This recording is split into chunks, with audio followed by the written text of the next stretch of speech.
Isso, deixa gravando aí que depois quem não conseguiu vir vai pegar essa aula aí. Pessoal, do que a gente falou na segunda-feira passada? A gente fez uma análise sobre os métodos de estudo da Sagrada Escritura. A gente vem vendo aí ferramentas de estudo, né? Seriedade no estudo, a importância do estudo, de fazer um estudo sistemático para você poder primeiro entender.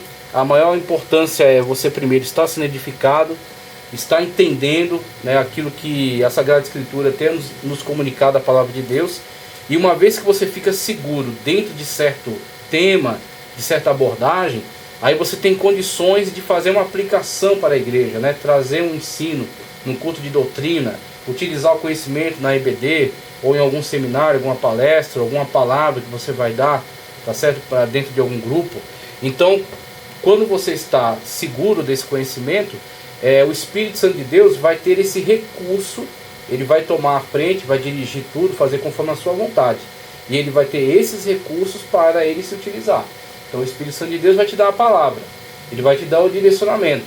E ele vai buscar em você, como o Senhor Jesus Cristo disse, ele vos fará lembrar. Então, para lembrar acerca daquilo que você estudou. Você estudou, você ouviu, você meditou sobre aquela palavra. Então o Espírito Santo de Deus vai utilizar esses recursos para trazer uma palavra de exortação, uma palavra de ensino, de conscientização, de esperança, de avivamento, tá certo? Na igreja, né? Então a gente tratou principalmente disso até agora, dessa conscientização. E a gente começou a analisar alguns métodos, né, pelos quais você pode empreender o estudo bíblico. A gente viu o devocional, que é onde você vai examinando a Escritura para se alimentar dela. A gente alertou sobre não ficar dependendo totalmente de interpretações alheias, né? Não ficar dependendo totalmente de exegese alheia, mas você buscar primeiro entender a Escritura. Aí, uma vez que você começou esse trabalho de estudo, anotação das dúvidas, e começou a desenvolver esse método de estudo, pode falar. É que eu preciso pegar um... Pode ficar à vontade. É para não te atrapalhar. Tranquilo.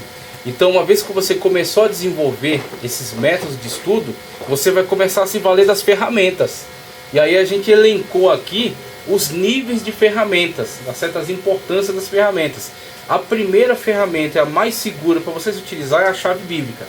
A chave que aparece no rodapé da Bíblia. Você tem lá os versículos que ele faz um cruzamento. Você está lendo esse texto aqui, ele sugere: esse versículo aqui corresponde a esse. Você abrir naqueles versículos que a chave indicou, você vai ter textos que podem ser lidos paralelamente, que pode trazer uma elucidação um esclarecimento acerca do outro. E aí um outro recurso, além dessa chave que vem na própria Bíblia, tem Bíblias que tem uma chave bíblica maior, outra menor, e tem umas que até não tem.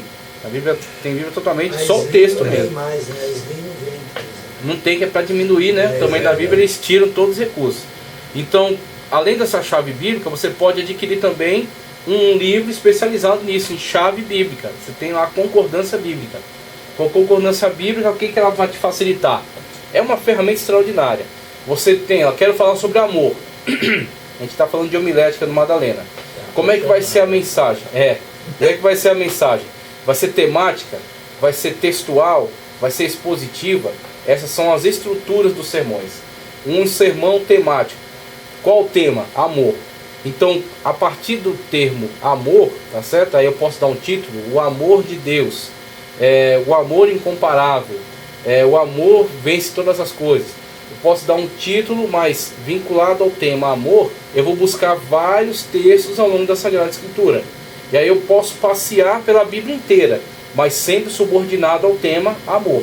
E aí eu vou construindo essa mensagem, explanando acerca de diferentes aspectos, né, do amor, importância do amor, aplicação do amor, alcance do amor de Deus, fechar com a chave de ouro, que é o textual da Sagrada Escritura, né? Porque Deus amou o mundo de tal maneira que deu seu Filho unigênito. Então poderemos passear pela Bíblia inteira e fechar com o texto de João 3,16, falando acerca de amor. Então, quando eu tenho uma chave bíblica, o que ela vai me facilitar?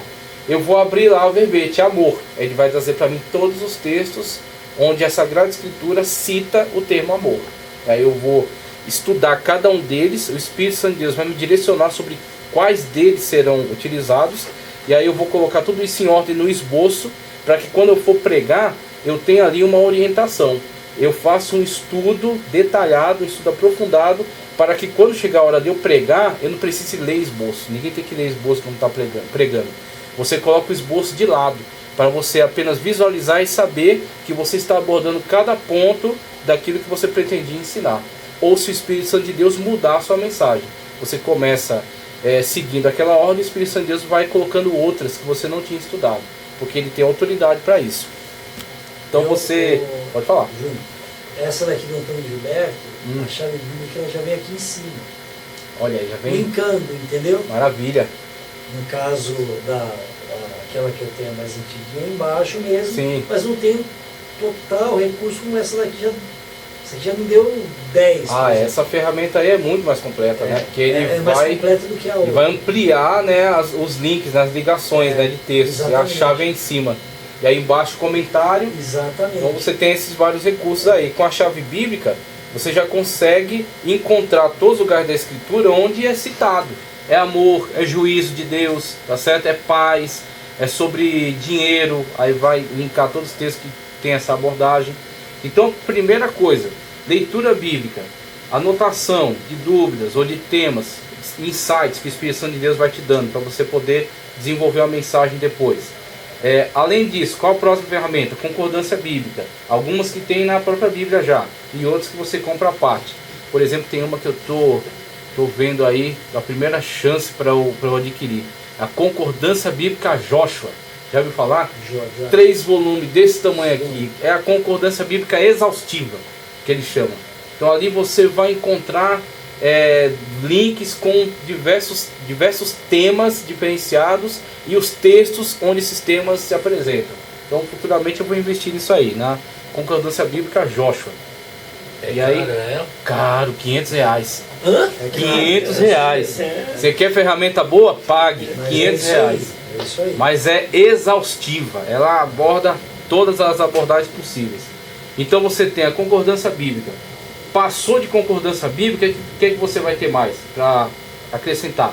Você vai ter um dicionário bíblico. Aí você tem um dicionário da língua portuguesa e você tem um dicionário bíblico. Por que eu teria essas duas ferramentas? Porque a língua portuguesa, toda língua é um organismo vivo. A língua é viva. O que a gente quer dizer com o fato da língua ser viva? Ela muda. Por exemplo, o termo batismo, no contexto bíblico, é imergir. Baptismos, do grego, é imersão. Agora, batismo, num dicionário Aurélio, ou um dicionário House, se você for ver, ele vai te dar não só aquela definição, ele vai te dar definições de outras tradições que falam sobre batismo. Batismo na Igreja Católica é somente por aspersão. Pois é, a criança é levada e a pessoa asperge água na cabeça dela. E aí, batismo em outras tradições vai ter também outras formas. Então, o dicionário Aurélio, ele te atualiza sobre como o termo está sendo empregado, como o termo é empregado hoje, na sociedade hoje. O dicionário bíblico, ele vai te dar um contexto mais vinculado à Sagrada Escritura, tá certo? Aí você tem alguns dicionários muito bons. Dicionário que eu recomendo, o Wycliffe, por exemplo. Dicionário Wycliffe, dicionário J.D. Douglas, dicionário Vine. Esses dicionários são show de bola, são extraordinários. O Vine, inclusive, ele ainda te dá o termo original, tá certo? Ele coloca lá transliterado. Então, o que é a transliteração? O texto original, por exemplo, o termo em hebraico, ele vai colocar lá, com as letras em hebraico. Aí você vai ter dificuldade de ler. Transliterado é o que? Ele pega o som que aquelas letras têm e coloca no som que as letras em português têm. Então você consegue entender como que aquela palavra se pronuncia, porque está com as letras que você lê. Só que você, para entender o significado, tem que ir um pouco mais. Aí ele tem transliterado o termo, para você saber pronunciar corretamente, e tem o dicionário, explicando o que é aquele termo. Tá? Então você tem dicionário Strong, dicionário da língua portuguesa. Dicionário bíblico. Não, bíblico. Bíblico. Que aí, Batio, tudo bem? Fica à vontade. Que aí língua portuguesa é Aurélio, House, você tem esses dicionários. Batio, tudo bem? Sim. Por isso que é imprescindível você ter esses dois, porque um vai te atualizar com relação ao termo empregado hoje. O outro vai se preocupar com a utilização bíblica daquele termo. E aí, você tem, eu estou falando aqui sobre ferramentas de estudo, tá? Então, primeira coisa, a leitura do texto bíblico. E outra coisa, que foi até bom você chegar que eu me lembrei, é a própria leitura do texto bíblico em diferentes versões, tá? Uma coisa é comentário, Bíblia comentada. Outra coisa são versões bíblicas, tá? Então, presta ali a sua Bíblia, por favor. Qual dela? Antônio Gilberto. A Bíblia de Antônio Gilberto, ó, essa joia que ele comprou aqui, ó. Isso aqui você tem uma Bíblia comentada, tá? Você tem a Bíblia comentada, que você vai paginar aqui, ó, aqui você tem chaves bíblicas, bastante abundante aqui em chaves bíblicas, e você tem vários recursos que ela vai te apresentar. Então, ó, na paginação dela você vai ver, ele coloca alguns recursos de esclarecimentos aqui, né, de comentários, coloca uma chave bíblica também aqui embaixo, bem ampla, né? Cruzando esses textos aqui, os versículos, você vai procurar lá o versículo correspondente e ele vai te dar outros versículos que são correspondentes àquele, né? Que estão tratando do mesmo tema, da mesma abordagem. Que aí, se você ler os dois, né, 2, 3, 4, na mesma abordagem, você tem diferentes maneiras de abordar o mesmo assunto. E aí você vai conseguir um entendimento dentro da própria escritura. Por isso que a concordância é a melhor das ferramentas, é a ferramenta mais segura, porque ela aplica a máxima hermenêutica da Bíblia como intérprete máxima de si mesma. Então a Bíblia é intérprete de si mesma. Na concordância bíblica você está praticando isso, tá? Então, passou da concordância bíblica, você vai adquirir o quê? Um dicionário. Dicionário bíblico e dicionário da língua portuguesa. Dicionário da língua portuguesa mostra para você qual foi a atualização que aquele termo sofreu. Como é que aquele termo é empregado hoje. O dicionário bíblico mostra como é que a Bíblia trata daquele termo. Tá? Então você tem aí a Bíblia Sagrada, concordância, dicionário. Língua portuguesa, dicionário bíblico. Além de um dicionário, para você ir um pouco mais além, tá certo? No entendimento do texto. Aí você vai partir para o léxico, tá? Léxico da língua hebraica para o Antigo Testamento. Aí hebraico e aramaico, né? Eles incluem. E léxico do grego para o Novo Testamento. Por quê? Qual a importância do léxico? Aí é para você se aprofundar na exegese. Então vai pegar aquele termo e vai dizer para você como aquele termo era usado no contexto bíblico. Como é que é a construção, qual é a semântica, qual é a questão gramatical que envolve aquele texto, né? O campo semântico dele. Então, fala, ó, esse termo aqui é empregado assim, assim, é metaforicamente assim, literalmente assim. E ele vai dar para você todas as aplicações. Por exemplo, o léxico de Robinson, do idioma grego, ele inclusive aplica em que obras da antiguidade aquele termo é encontrado. Então, ó, Heródoto usava assim. Platão, na obra dele, aparece assim esse termo. Então ele vai trazer uma abordagem, inclusive contextualizando a utilização daquele termo na época dos autores bíblicos ou próximo deles, né? Na época próximas dele. Então isso todos são recursos para você compreender o texto, para você extrair o máximo do texto, tá? Então você tem leitura bíblica e que eu ia falar sobre versões, até esqueci. Veja. Aqui você tem uma Bíblia com recursos, né? Recursos de comentários e tudo mais. Aqui você tem outros recursos que são a concordância. Além disso, o próprio texto bíblico, ele precisa ser lido, né? Pelo menos é bom ele ser lido em diferentes versões. Então você tem aqui Antônio Gilberto, a primeira edição dele, é a AC, né? Almeida Revista Corrigida, ou Almeida Revista Atualizada. Pode entrar. Com licença. Ô pastor, tudo bem? Rapaz, esse time aqui, eu vou te falar, viu? Vai entrar aqui. Aí o negócio vai fluir. Tá bom, né? Tem quadra, pode ser. Licença, viu? Graças a Deus. Tá Tudo certo. bem? Aí eu vou te falar, viu? Maravilha. O negócio aí. A gente faz o máximo. Pai Senhor, você tá bem? Senhor, bem, Só graças pra eu a não esquecer, vai Ah, que tá bom. você sai antes, Certo. é do Robson. Show, levar pra lá. Tá aí Pra o fazer dono a aí, ó, correção. Robson, ó, você é É. testemunha. Eita. Tá aí. Um Quatro. monte de prova aí. Além dessa do Robson, antes de você ir, você dá um alô pra eu ver o que mais Tá bom. será necessário. Eu chego lá na sala lá. Certificado, Chego lá, qualquer pode coisa do deixar. tipo. Acabando aqui eu chego lá. Senão Chego depois lá. eu ligo. Pode deixar. Mas fisicamente, manualmente, acho que eram umas provas. Tá certo. No mais agora, se tiver necessidade de pedir algum certificado e, enfim, trazer alguma coisa de lá, aí Tá depois bom. eu te falo. Tá ok. Livro, por exemplo, dos dois, não é isso? Livro dos dois. De método. Isso, exatamente. Aí eu passo direitinho Mas antes de você ir, você comunica para Sim. ele que eu tenho atualizado lá, eu passo. Tá bom, pode deixar. Tá, ó, ainda vai. se der muito trabalho, Dá um 2 pouquinho, pontos mas a menos é, na eu prova. sei. Eu tô Tá pensando bom? em Ele vai adotar, disciplinando. adotar a vara aqui. Eu vou... Quando, Babaita? Eu vou dia 27. 27 Aí, ó. Já quer ir pra Se Bahia. demorar também... Ih, já tá indo bom, embora, já pois é. tira uns Meu pontinhos aí. Deus Mas do não céu. tem uma semana que tu veio de lá, tu já quer voltar de novo. Não, ele que tá indo. Ele que vai passear. Deus abençoe, meu irmão. Amém, obrigado, pastor. querido. Então tá aqui. Presta a outra versão, por favor. Deixa eu ter lugar. Qual delas? Ali aí. Sabe o que, é que eu faço? Eu já coloco na Bíblia Online, Ah, e ótimo. ele coloca em paralelo Isso. aqui, ó. Muito bom, Eu muito faço muito isso. bom. porque, Isso aí é um recurso extraordinário. cara, muito lá bom. ele tem várias Versões, versões. tem Aí várias você coloca versões. uma do lado do outro, você lê aqui e lê aqui. E já lê a correspondente Porque lá. Cara, assim, tem hora que você lê na ARC, a ARC é complexa, não é Exatamente. simples. Exatamente. A gente usa a ARC porque é o padrão da Assembleia de Deus, você não Isso. vai fazer uma leitura lá no púlpito com outra versão, porque Uma NVI confunde, ou uma NVT, que aí confunde todo mundo que vai está na confundir, igreja. exatamente. Mas na hora de estudar, nossa, é muito a difícil. NVI, a NVT, a King James são A muito ARA boas pra também isso. já é um pouquinho É melhor. atualizada também. Então você tem aqui, ó, como eu mostrei os recursos, né, daquela Bíblia com, Quem mexe no computador é bom. com a chave bíblica, os comentários e tudo mais. E aqui, como o Robson estava comentando, você tem uma versão aqui, Almeida Revista Corrigida. Aqui você tem outra versão, a NVI, nova versão internacional, tá? Essas duas metodologias de tradução, elas vão adotar caminhos, né, que não vão ser contraditórios, nem vão ser estar um contra o outro, mas vão adotar diferentes metodologias para fazer a mesma tradução. Enquanto uma vai seguir a equivalência vocabular, a outra segue a chamada equivalência dinâmica. Na equivalência vocabular, o que é importante? Não é importante tanto tornar o texto fácil da leitura, por isso que você fez esse comentário agora, que tem algumas coisas dela que são complicadas, porque a intenção da metodologia, tá certo? Da tradução, né, correspondência vocabular, é ele se aproximar mais do original. A preocupação dele é que o texto que está sendo colocado aqui tenha a proximidade maior possível da construção daquela frase no original.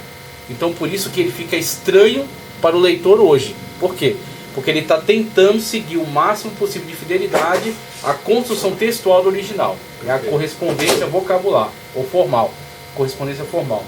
E na correspondência dinâmica, o que ele fez? NVI, NVT, King James, como eu falei, ele vai ler o texto, entender o sentido, e aí ele vai aplicar o sentido do texto numa forma mais facilitada para o entendimento na atualidade. Aí entra a facilidade de leitura da NVI, tá? Então você tem a correspondência vocabular, a correspondência dinâmica. Aqui está tentando seguir mais o original, até na construção da frase. Aqui está tentando entender o sentido original e colocar de uma forma mais fácil para o entendimento na O atualidade. português também é um pouco mais atualizado, né? Atualizado, exatamente. Porque é que essa ARC aí provavelmente já é outro, já tem uma revisão dela, não é? Já tem várias revisões para frente. Então ele já deu uma melhorada, Já mas quando atualizou você alguns pega uma termos. antiga, O pastor Isso César que Cavalcante ele até falou que o meu amado é rubicundo. Aí fala que rubicundo é um termo que antigamente eu não tenho, eu esqueci. Eu até peguei a tradução na hora para entender o que é isso, mas eu já esqueci. mas tem Eu uma sei antiga, que tem uma versão ARC Por isso que antiga que é importante, complexa. Sim. quando a gente está fazendo os estudos, ou qual ele for, você tem um dicionário português. Dicionários, Igual, por exatamente. exemplo, A língua alguns anos portuguesa. atrás, tá lá em Timóteo, pô, ele está falando de corrombadores. Na minha mente, eu pensava o quê? Roubadores, ladrões. Já associava assim. Corrombadores é aquele que está ímpio, aquele que vai para frente. Corroborar, Ele tem força, corroborar. exatamente. Cooperar. Você entendeu? Então, quer dizer, depois você vai lá no tradicional e outra, atualizar o nosso Aurélio, porque, por exemplo, quando o Aurélio, quando ele foi atualizado em 93, eu tenho ele grandão, Sim. então ele falava, por exemplo, o significado de católico, sempre buscava Sim, tal. certo. E aí o significado lá ele ainda dá, que é o oriundo da Igreja Católica, não Isso. sei o que, tal, que não sei o que. E aí o próprio Aurélio, ele diz que ele é contra aquelas atitudes de como a Igreja Católica ela se pronuncia, Sim. tá certo? Hum. Na questão mesmo românica, tal, né? E aí o que acontece? Você pega o Aurélio de hoje, Ele só diz lá que aquele que é útil, que é universal, o nome católico é de universal. Vai ser mais técnico. Pronto. Exatamente. E aí ele tira aquilo para não ser Ele não dá mais um ponto de vista. Pronto. Ele é só isso. técnico. Isso, é isso aí. Essa é Muito a palavra. bom. Presta outra versão. Deixa eu te alugar, essa já que aqui. você trouxe. Essa, aí, pastor. Veja aqui, a doutora Só Gilberto. ajeita. Aqui, ó. essa daqui é. Pode achar que eu tenho cuidado, tá? Ó, correspondência Isso, vocabular, ou correspondência formal, correspondência dinâmica. Essa aqui, ela desceu um pouco mais da correspondência dinâmica. Essa aqui já é um passo além.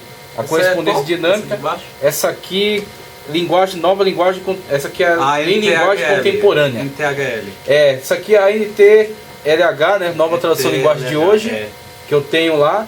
E essa aqui eu não conhecia ainda, tá como linguagem contemporânea da editora Vida.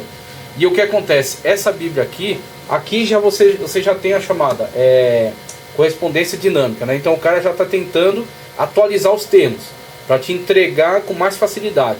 Aqui já fez muito mais, aqui já pegou termos que, vamos dizer assim, são coloquiais, são mais do cotidiano. Então você tem aqui uma forma de linguagem, uma forma de tradução, vamos colocar assim, uma metodologia que a gente pode chamar de paráfrase. Então isso aqui acaba oferecendo, mesmo que para alguns seja uma facilidade, ela acaba oferecendo também um risco maior. Porque o que acontece com a paráfrase? Eu vou dar um exemplo aqui que não é perfeito, tá? Mas é o exemplo que me ocorreu. É como você comprar um livro, você entregar para uma pessoa e falar, ó, lê esse livro para mim. Aí a pessoa lê aquele livro, aí você diz para ela, agora me fale do livro nas suas palavras. Então ela vai passar para você as impressões que ela teve sobre aquele texto. Ó, o texto está falando assim, sobre isso, sobre aquilo, o tema é disso aqui. Ele vai te dar na forma que ele entendeu, na forma que ele compreendeu. Então essa Bíblia aqui, a partir de uma leitura básica que eu fiz, e até a gente leu aqui João 3,16, ela me parece ser uma paráfrase, onde o autor, ele passa numa linguagem o mais coloquial possível, ou seja, uma linguagem informal, tá? Uma linguagem do dia a dia, aquilo que ele compreendeu do texto. Agora, qual é o risco? Você está dependendo cada vez mais do tradutor e se afastando do original. Você está lendo a Bíblia pelos óculos do tradutor. Exatamente. É o Aí risco. é um perigo. É o risco que você passa a correr. Obrigado, viu? Essa daqui eu não seria só para as pessoas fazerem leitura. Isso, mesmo. você faz uma leitura, mas dentro do entendimento, que primeiro você vai nas versões, você tem uma Almeida Revista corrigida, atualizada, uma NVI, uma NVT, você sabe, aqui eu tenho uma correspondência formal, aqui eu tenho uma correspondência dinâmica. Passando disso aí, você tem as concordâncias bíblicas, né? Com as chaves bíblicas. Se vocês querem olhar, pode ir. Isso. Você tem os dicionários bíblicos. Você tem o dicionário de língua portuguesa, que vai te atualizar. Você tem o léxico, tá? Que vai te dar toda a aplicação daquele termo no original. Aí você tem o léxico de Strong, tá? Você tem o léxico de Robson para o Novo Testamento. Então tem outros bons léxicos aí no mercado. Com o léxico você está mergulhando no texto. Com aquela Bíblia que eu mostrei, que é uma paráfrase, você está saindo do texto e interagindo mais com a atualidade. Você está mais voltado para a atualidade. Com o léxico, você está fazendo o caminho inverso. Você está indo em direção ao texto. Em direção que o texto tem, né, para te entregar. O que ele tem para te ensinar. E aí, passando do dicionário bíblico, você tem o quê? Enciclopédias. Essa aqui, por exemplo, eu vou fazer uma leitura daqui a pouco de um termo dela. A Pequena Enciclopédia Bíblica de Orlando Boyer. Orlando Boyer foi um cara importantíssimo para a nossa igreja. Tá? Orlando Boyer foi um grande estudioso. Inclusive, se eu não estou enganado, Era igual o baiano. ele se aposentou. Eu acho que ele era baiano, acho que era meio baiano. Ele veio dos Estados Unidos e virou baiano. Aqui quando bebeu água de Salvador. Aí. Então o que acontece? Ele viveu a vida toda aqui fazendo missão. Toda não, né? Desde que ele veio fazer missão, passou o resto da vida aqui. A esposa faleceu. Eu acho que foi com ele que aconteceu isso. A esposa faleceu, a igreja quis aposentar ele, né? Uma vez que trabalhou bastante tempo aqui. Ele voltou para os Estados Unidos, vendeu tudo e voltou para cá. Que a vida dele agora é por aqui. Se eu não estou enganado, foi ele que fez isso. E aí ele entregou algumas obras muito importantes. Uma delas é a Espada Cortante, não sei se vocês já viram, que é um comentário bíblico. E tem a Pequena Enciclopédia Bíblica, tá? O que é a enciclopédia? A enciclopédia bíblica vai dar termos que estão relacionados à Sagrada Escritura, mas não são palavras bíblicas. Teologia não aparece na Bíblia. Calvinismo não aparece na Bíblia. Arminianismo não aparece, tá? Então, estão relacionados a um conhecimento teológico, um conhecimento bíblico, mas não são termos bíblicos. Então, o dicionário não tem obrigação de trabalhar com esses termos. A enciclopédia está aí para isso. A enciclopédia vai abranger, pegar esses termos. Então, geralmente, uma enciclopédia ela é mais volumosa do que um dicionário. Então, a enciclopédia você vai ter outros termos que estão relacionados à Sagrada Escritura e que vão ampliar esse leque de entendimento. Eu vou fazer a leitura daqui a pouco para vocês de um termo que está aqui que vai ser interessante. Bem aquela mini, que tem. Sim. O recurso é muito menor que esse, show. mas ajuda bem, viu? Ajuda porque Não é cara. às vezes você trava em algum termo Não é e às cara, vezes mini. não é só a questão de você não entender. Você sabe o que ele está dizendo, mas você quer saber mais. Você quer saber qual é a implicação, qual é a origem, qual é a abrangência, outros aspectos históricos, geográficos, políticos. Então você, numa enciclopédia, ela vai te dar esse recurso. E aí eu cito de novo para vocês o dicionário bíblico Wycliffe. O nome está dicionário, mas aquela ferramenta não é só um dicionário, aqui é uma enciclopédia. Ele é muito completo, tá? Então é caro. Você vai dicionário bíblico Wycliffe da CPAD. É uma ferramenta completa. Você tem uma ferramenta daquela, você faz qualquer estudo. Está entre 159 e 170 um dicionário desse. O cara amassa desse tamanho. Dicionário. Colocou no grupo lá. Muito bom. Foi. Eu coloquei algumas bíblias online no Eu grupo, vi na você verdade. colocar algumas bíblias É. online aqui. E aí você tem, já falei, ó, de dicionário bíblico em língua portuguesa. Já falei de léxico, né? Foi no meu tempo. Do hebraico e do grego. Entrei hoje. Concordância bíblica também, já falei. Enciclopédia, que eu coloquei para vocês aqui, né? A questão da enciclopédia do dicionário, a diferença deles. E aí eu coloco para vocês numa ordem de estudo. Por último, tá? Você vai consultar o comentário. Aí você tem um comentário bíblico de Beacon, por exemplo, tá? Tem o Beacon, tem o Matthew Henry, tem o dicionário, o comentário bíblico NVI, tem comentário que todo mundo cobiça saiu, o Champlin, do Antigo e do Novo Testamento, né? Show de bola. Agora o Champlin tem um risco, que ele é universalista. Então, quando você vai ler sobre salvação no dicionário Champlin, você tem que comer a carne e tirar a espinha. Ele é universalista, então ele crê que todos vão ser salvos. Que em determinado momento todo mundo vai ser salvo. Então, devido a esse erro doutrinário dele, ele é um risco para novos convertidos. Ter acesso a isso sem ter tido um acesso prévio a um estudo acerca das doutrinas. Porque ele pode ter esse conhecimento moldado por uma heresia. Então, quando você consulta o Champlin, você tem que tirar fora esse erro, esse equívoco. Certo?